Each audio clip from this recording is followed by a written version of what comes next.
As we enter Module 9 and we start wrapping up the course, we want to start looking at this field of kinesiology and particularly what you can do with the kinesiology degree. And when we look at these options that are provided to us, is that there's really two main things. You can either enter the fitness industry, if you start working as a personal trainer or health coach or life coach or some kind of fitness aspect, or you're using it as a stepping stone to go into some professional program. So like a physical therapist, athletic training, occupational therapy, or some kind of medicine, whatever it may be. But these are your two main options. Now you're not limited to this, but this just happens to be where the majority of the people are going.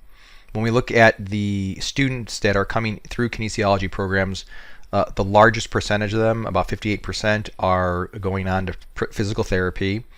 The next largest number is going in the fitness industry. We have a big group going in athletic training, and then some of you guys are going into coaching or physical education. Not so much PE physical education, but coaching is the focus. And you're typically then looking to do, hopefully, some kind of STEM teaching, so science, technology, engineering, mathematics, because you're teacher first, coach second. So these are the primary aspects. Now, if your industry doesn't fall upon this, it doesn't mean that it's not applicable. It just means that there's probably a different degree that might be better for you to enter that. The pre-physical therapy aspect also covers anyone that's going to occupational therapy or medicine, but for the most part, 2/3 of my students and students that are in kinesiology programs are pre-physical therapy. Now, physical therapy is a very competitive program. Just this last application cycle, there was 18,359 applications for only 495 programs.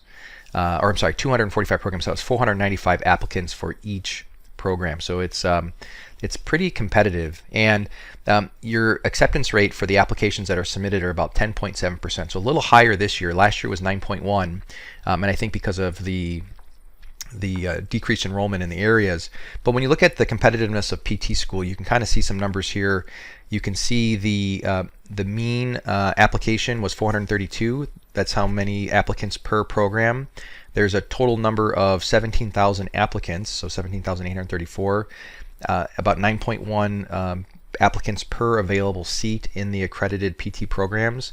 So you're looking at 10.7% of applications accepted. Now, on average, students are submitting about 5 to 6 applicants each. So of the applicants, 61% are accepted. So the numbers are a little better when you look at it from total applicants, but nonetheless, it's still pretty competitive.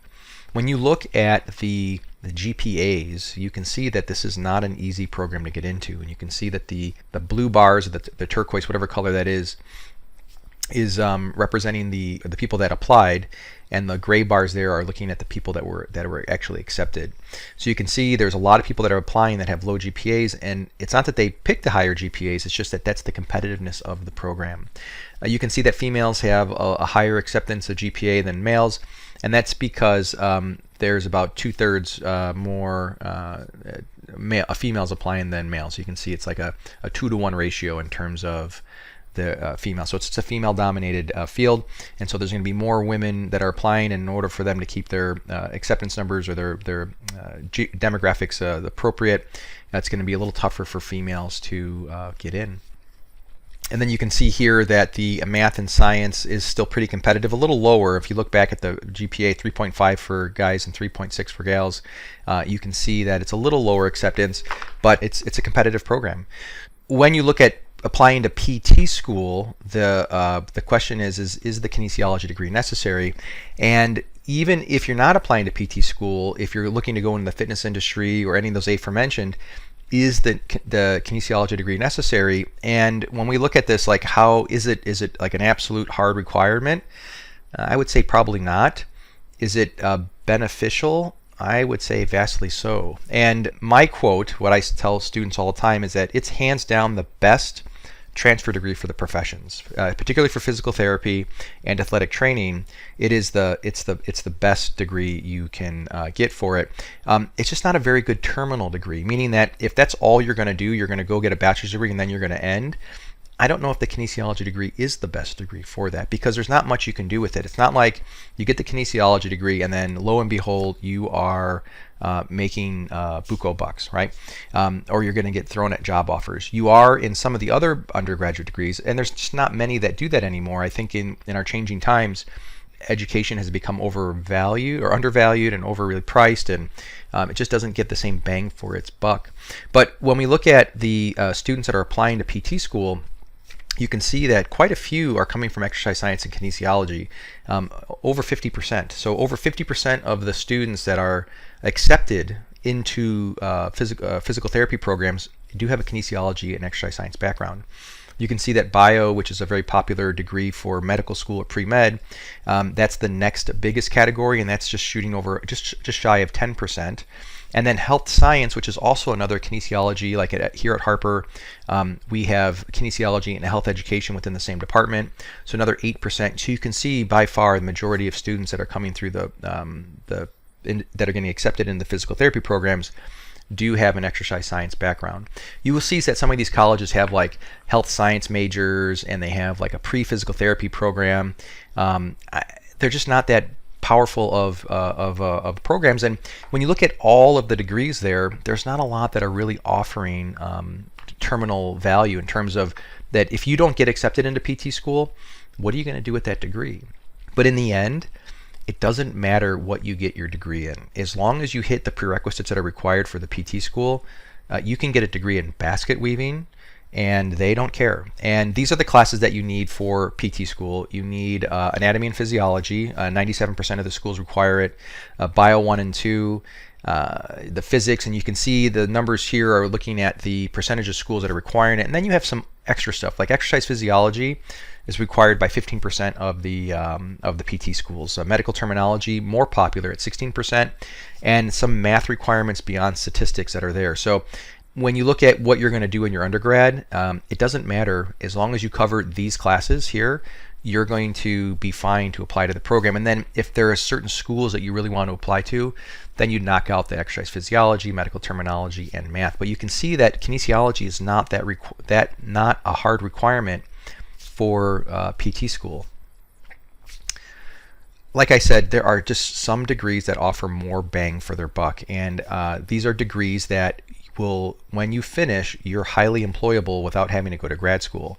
This is engineering, education, and I think the most employable is nursing. So these are bachelor's degrees, 4-year degrees that you get, and I would argue that these are, when you get these degrees, if you don't go any further, these are really good terminal degrees. With that said, if you're really excited about engineering, or you're kind of debating between engineering, education, or nursing, you could feasibly do these degrees, do the prerequisites, and still be able to apply to PT school. So you don't have to do the kinesiology degree. The reason why I say the kinesiology degree is the best degree for that is that you are learning about the human body. And so the hardest thing about getting about PT school is getting in. The second hardest thing of PT school is staying in. A lot of people fail out. In my class, we had about 10 or 12% of the total students that started the program not finishing the program, and they failed out their first and second semesters. And none of those students were kinesiology students, because they already have been there, done that. And it's the second or third or fourth time they're dealing with human performance, muscular physiology, stress on the tissues. It is the best thing you could have for a pre-physical therapy degree. So if you're confident you're going to go into PT school and your GPA, you're a contender, the kinesiology degree is your best degree. If you're on the fence and you're just, I kind of like it, and you're not so sure, you probably have better things to do with your time. And don't neglect the health careers at community college. These are probably the most value and bang for your buck that you can get right now. These programs are yielding at the end of 5 semesters, so just 2.5 years, your earning potential is about $60,000 a year, right? Depending upon which field you get into, but it can be as low as like $30,000. But the total cost of these programs is like $11,000 to $14,000. So if you look at like a physical therapy assistant, you have high school, you come to Harper College and you get your associates. You have, that's 4 semesters plus 1 semester of of prerequisites, that's 2.5 years. That whole program cost you, let's say, $16,000 with books and commuting and everything. You're out now making $45,000 to $50,000 a year starting income, and with huge potential for increases as time goes on. If you compare that to physical therapy school, you have to get your associate's degree here at Harper, then you got 2 more years for your bachelor's degree, then you apply to a DPT program, which is 3.5 to 4 years, and so you're looking at 7 years total of PT school. You get your license, and now you're making, starting at like 60 to 70,000 a year with increase in aspect. That 60 to 120,000, that's the cost of PT school. So you're looking at 11 to 14,000 for the cost of the program. You're looking at 60 to 120,000 just for PT school. That's not including the cost for your bachelor's degree. Now, I'm not saying it's not worth it. It's totally worth it. Like, you're employable and you're going to earn that money back. It's not like a dead-end degree, but you just can't ignore this type of income. And if you're a contender and you're young and your GPA is solid and you like anatomy, then I would highly recommend the PT route. But if you're a second career person, you're probably in your late 30s, 40s, you got a family, and you're looking at something that you can get in and out, the PTA becomes kind of an attractive option. Now, there are other programs that are available here. You can look at like the CNA, and we'll talk about nursing in a little bit, but look at sonographer, right? When you look at ultrasound tech, or you look at a dental hygienist, this is good money. This is physical therapy salary. This is 2.5 years of schooling. It's not easy. It's competitive to get in, but it is high value. Again, just to be in school for 2.5 years and have this type of income, it's quite crazy. It's interesting. So how this works, we'll just use nursing as a model, because I do think nursing has probably one of the best models, is that you do a 6-week CNA program. And this is a requirement to start the associate's degree, and you're employable. I mean, this is entry-level skill set, but you are skilled labor, and you're making $14, $15, $16 an hour. You're making $3 or $4 more than minimum wage, and you're gaining experience. You're finishing your associate's degree again. 4 semesters at this point, and when time you're done, you're an RN, and then your bachelor's of nursing, and then you have your master's if you decide to go on, and then you become nurse practitioner, which you're basically a physician with power of prescription. So the coolest thing about this is that you're employable all along the chain. You're employable at 6 weeks after the CNA. You're employable as an RN right after graduation. 18 months later, with assistance from a hospital where you're working, you get your bachelor's. You can then decide to go on and get your master's degree and then become a nurse practitioner.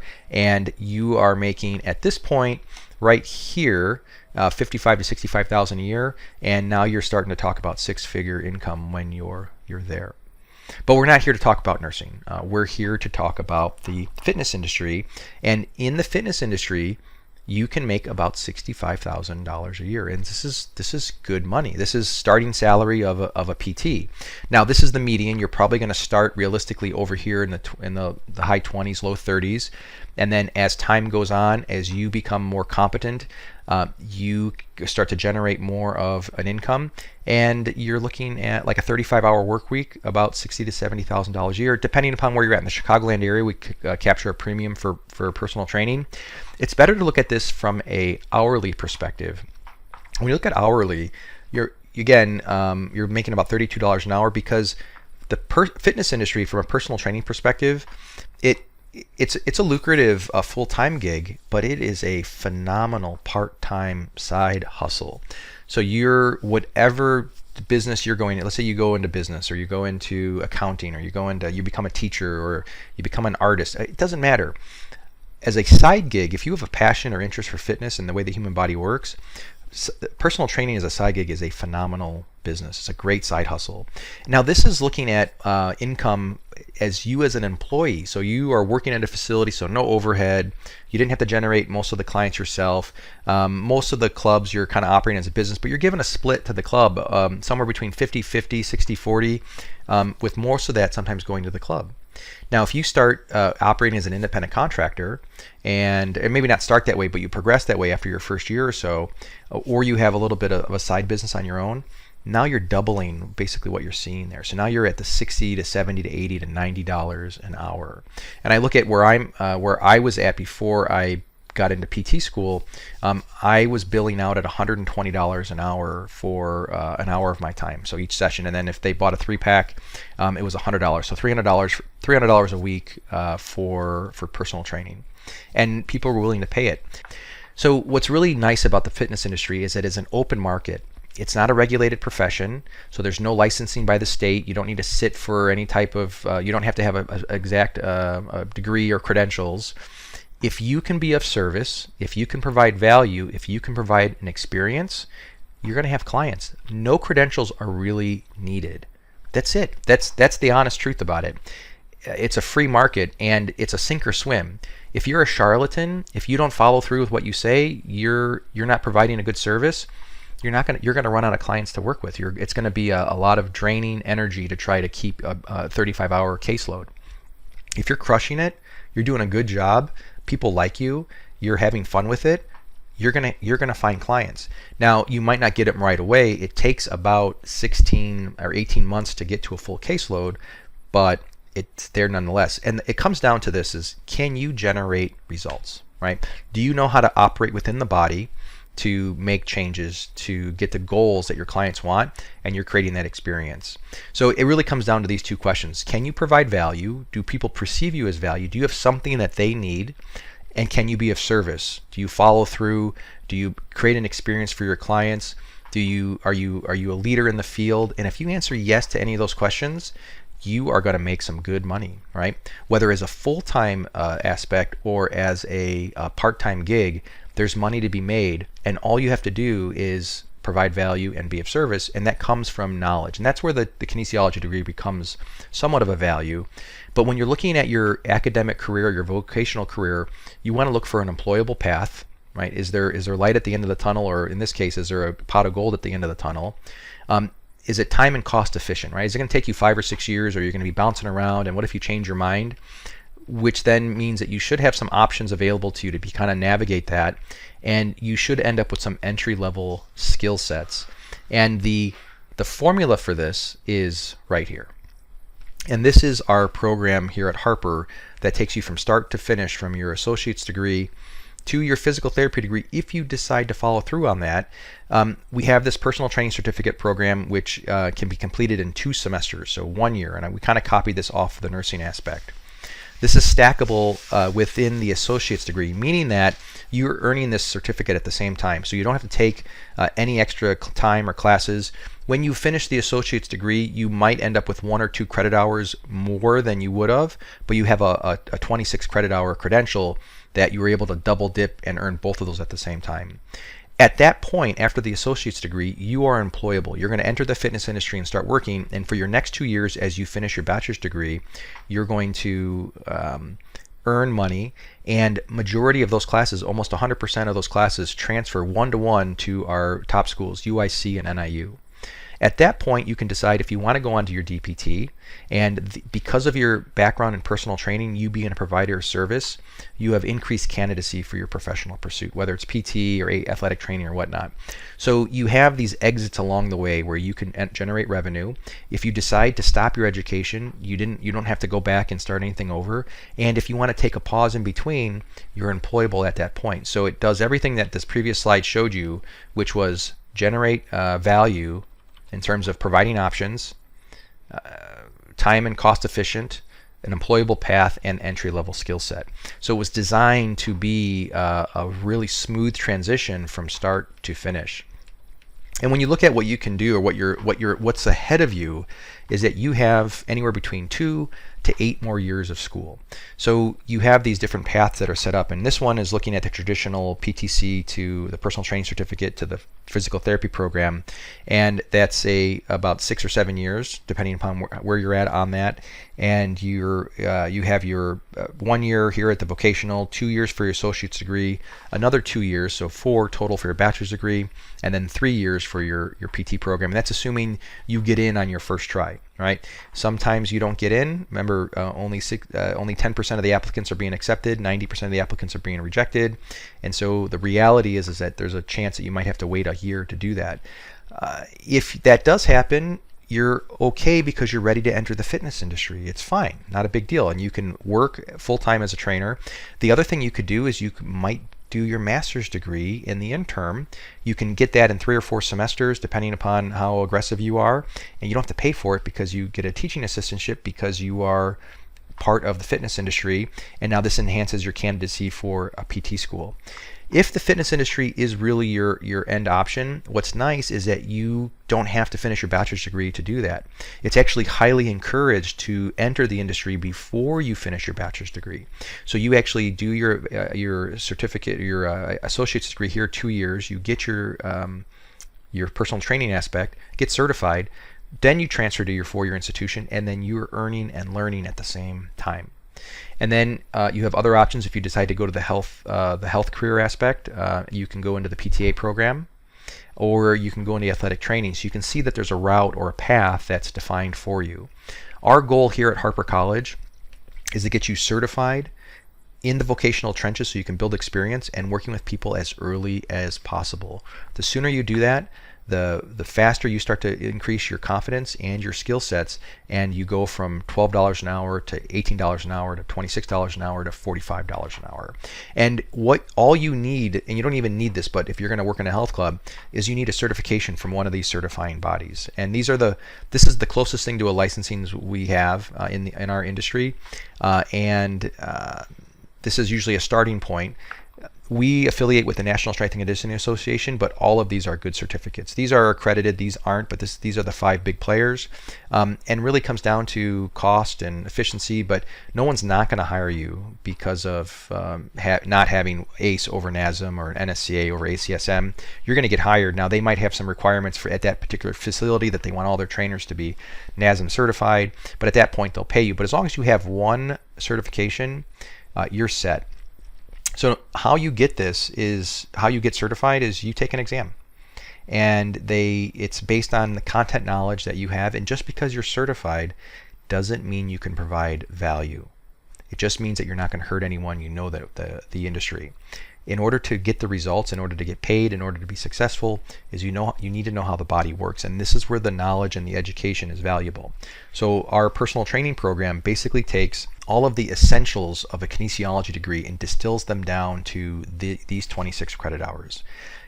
It doesn't replace the bachelor's degree. It's just it's all the practical application that you need in order to get into the trenches and start working with people and start getting some results.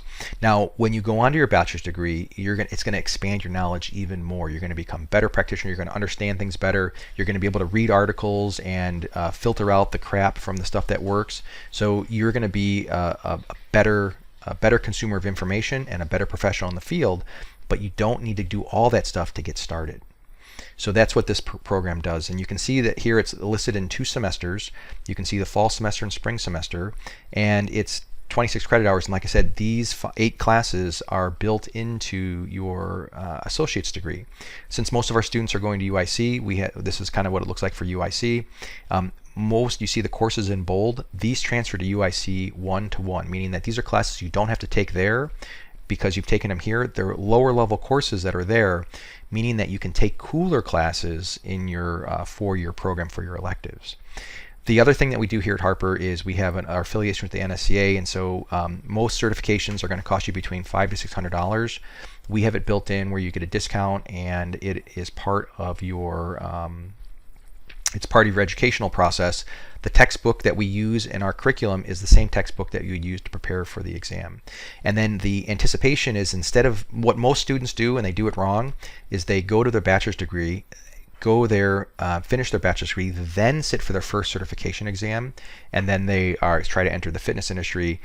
But it takes 6 to 12, maybe 18 months in order to get up a decent caseload, right, where you're working almost full time. The better strategy is to get certified before you transfer, and then when you finish your bachelor's degree, you focus on some of these higher level credentials, right? The ACSM exercise physiologist, or the one credential that I maintain is my CSCS, a certified strength and conditioning specialist. You need a bachelor's degree in order to sit for these. Now again, I'm not making any more money because of them, but they're credentials that are respected in the field, and I maintain that. So no one can take these credentials away from you, and once you have them, you'll maintain them with your continuing education, but you'll be a personal trainer, and it doesn't matter if you end up becoming a firefighter or a nurse or whatever career your aspect, if you have a passion for fitness and you enjoy being in the gym and you enjoy working with people and you enjoy learning about the way the body works, there's no wrong way to look at this from the fitness perspective. So it's highly encouraged that if you have a passion for it, now whether you make it your full-time gig or not, that's up to you. But as you can work along the way, even if your destination is as a physician or in medicine, and you want to be an orthopedic surgeon, right, the ultimate of ultimate in terms of medicine, to have a side gig in personal training, right, people are still going to ask you questions. It's going to help you at some point. So that's it for the personal training aspect.